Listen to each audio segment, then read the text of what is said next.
Varicocele के patients के लिए, और इसके साथ साथ जो रिकवरी स्टेजेस हम जो देखते हैं एज इन वेरिकोसील के पेशेंट्स के लिए, उनकी एक रिकवरी भी दिखाना चाहूँगा। एक रिपोर्ट आपके साथ शेयर करना जरूर चाहूँगा, क्योंकि वो सिर्फ 25 दिन की रिपोर्ट है। 25 डेज़ के विद इन 25 डेज़ में हमने वो रिपोर्ट करवाई थी, क्योंकि वो थोड़ा कॉम्प्लेक्स केस था हमारे लिए भी। क्योंकि हम देखते हैं कि वेरिकोसील है तो वेरिकोसील एक जगह है, हाइड्रोसील देखी तो चलो भैया हाइड्रोसील है। अगर उसमें में ही आपको तीनों चीज़ें मिल जाएं, सिस्ट भी मिल जाए, एपिडाइमल सिस्ट भी मिल जाए, इसके साथ साथ उनको हाइड्रोसील भी मिल जाए, उसके साथ साथ उनको आपको क्या मिल जाएगा, वेरिकोसील भी, मतलब तीनों चीज़ें थी। हमने उस टाइम ये सोचा था कि हाइड्रोसील ऐसा सच हम ट्रीट नहीं करेंगे, फिर भी हमने मेडिकेशन अपनी साइड से डालने की कोशिश करी। बट आज की डेट में जो उनकी 25 दिन के बाद जो रिपोर्ट आई है वो सही में माइंड ब्लोइंग रिपोर्ट है। उसमें हमने बहुत सारे चेंजेस देखे हैं, वो मैं दोनों आपको रिपोर्ट शेयर भी करूंगा। बट उससे पहले थोड़ी थोड़ी चीज़ें मैं आपको बता दूं कि उनकी जो एपिडाइमल सिस्ट जिसे हम कह देते हैं, वो सिस्ट उनके पास थी 3 सिस्ट। 2 सिस्ट जो थी वो थी उनकी राइट साइड पे और एक सिस्ट थी लेफ्ट साइड पे। उसके साथ हाइड्रोसील था बायलेटरल, दोनों तरफ राइट और लेफ्ट दोनों साइड हाइड्रोसील था, और उसके साथ साथ उनको था वेरिकोसील। एक की 4 पॉइंट कुछ समथिंग mm में उनकी थी और एक था 3.7 mm के नियर बाय। मतलब बायलेटरल वेरिकोसील के साथ दोनों तरफ की वेन्स इतनी डायलेटेड थी, इतनी मोटी थी कि वो एक 4th ग्रेड में लाई करती थी और एक 5th ग्रेड में लाई करती थी, एज एन अगर ग्रेडिंग सिस्टम से देखा जाए तो।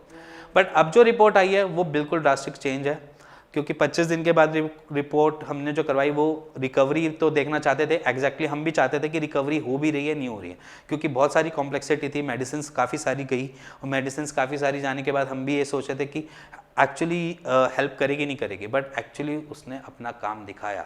मेडिसिन ने, एक्सरसाइज ने और डाइट ने अपना वर्क दिखाया, एज इन उनके रिपोर्ट में 25 डेज़ के अंदर ही ये रिजल्ट हमको देखने को मिल गया। जिसमें उनको क्या क्या मिला, उनकी एक सिस्ट लेफ्ट साइड वाली बिल्कुल खत्म हो गई, लेफ्ट साइड की सिस्ट बिल्कुल खत्म हो गई। जो 2 सिस्ट थी उनके साइज भी थोड़े थोड़े कम हुए, ठीक है। उसके बाद आ जाते हैं हाइड्रोसील पे।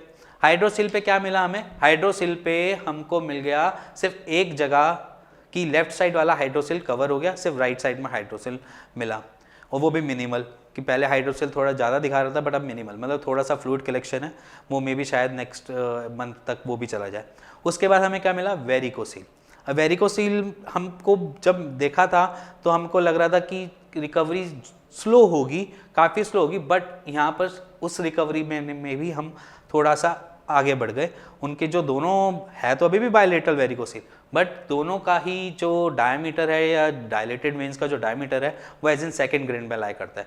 कुछ 3.3 mm है और कुछ 3.4 mm के नियर बाय आ रहे हैं या 3.2 mm के नियर बाय आ रहे हैं, जो हमारे लिए काफ़ी फेवरेबल है। अगर हम वेरिकोसील को देखे जाए तो हम ये सोचते हैं कि 1 महीने में हमारा पेन ठीक हो गया या 1 महीने बाद हमको हैवीनेस कम हो गई, हम ट्रीटमेंट लेना कम कर देते हैं या बंद कर देते हैं।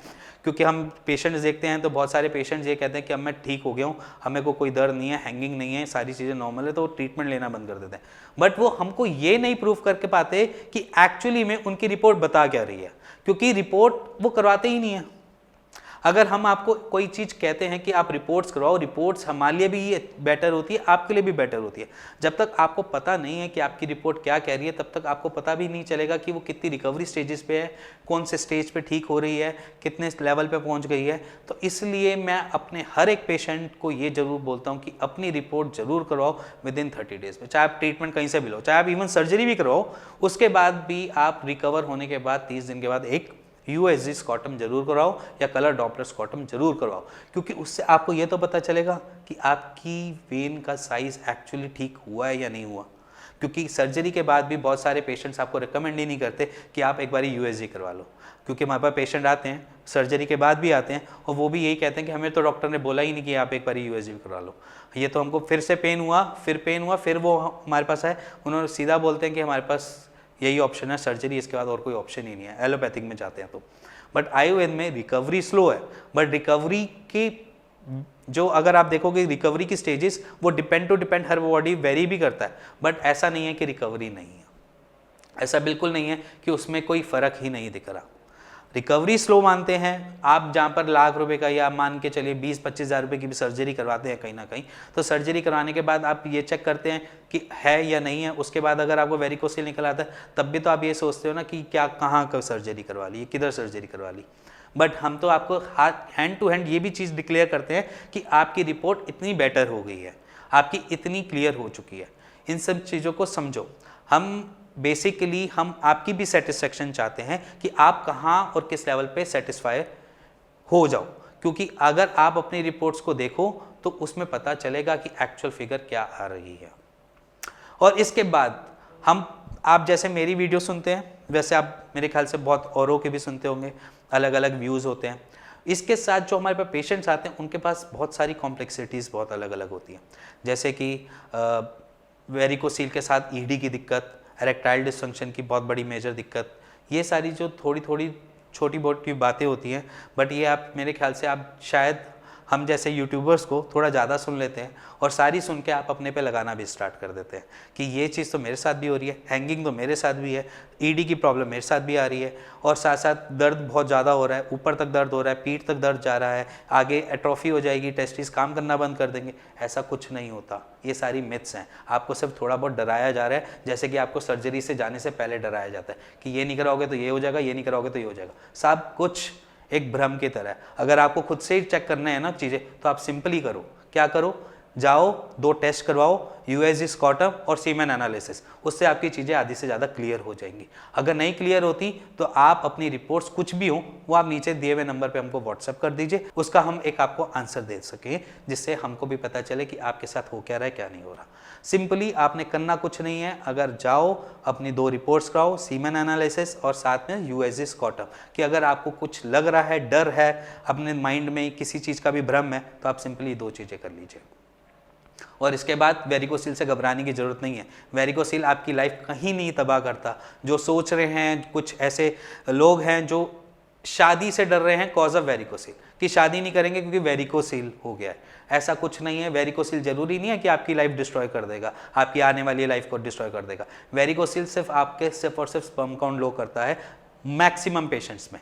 हाँ, कुछ रेयर केसेस हमने भी देखे जहाँ पर एट्रोफी आती है, बट जरूरी नहीं है सारे पेशेंट्स को एट्रोफी मिलती है। तो वेरिकोसील से घबराना नहीं है, डरना नहीं है और उससे भागना भी नहीं है। उसको लड़ो, उससे फाइट करो और उसको जीत के भी दिखाओ, क्योंकि आसान है, जीतना आसान है। आपने कुछ नहीं करना, जैसा मैं बोलता हूँ वैसे करना है। इससे ज़्यादा मैं आपको कुछ नहीं बोलूँगा, सिर्फ 2 एक्सरसाइज इस वीडियो में तो जरूर बता के जाऊँगा, क्योंकि अगर आप पेन में हो और शायद ये वीडियो देख रहे हो तो आप जरूर करो कि, और नहीं भी हो पेन में तब भी जरूर करो, क्योंकि ये आपके ब्लड के सर्कुलेशन को सही रखेगा और आपके ब्लड की सप्लाई ढंग से पहुँचा पाएगा आपके टेस्टिकल्स में, जिससे आपको आने वाली फ्यूचर में कोई दिक्कत नहीं होगी। और फ्यूचर से दिक्कत से डरने की वजह से आप ये जरूर करना एक्सरसाइज, क्योंकि ये एक्सरसाइज आपको क्योर की तरफ ले जा सकती है। आपने कुछ नहीं करना, आपने सिंपली बेड के सहारे लेटना है और अपनी टांगों को अपवर्ड डायरेक्शन में ले जाना है और थोड़ी देर मस्त गाने सुन के सो जाओ।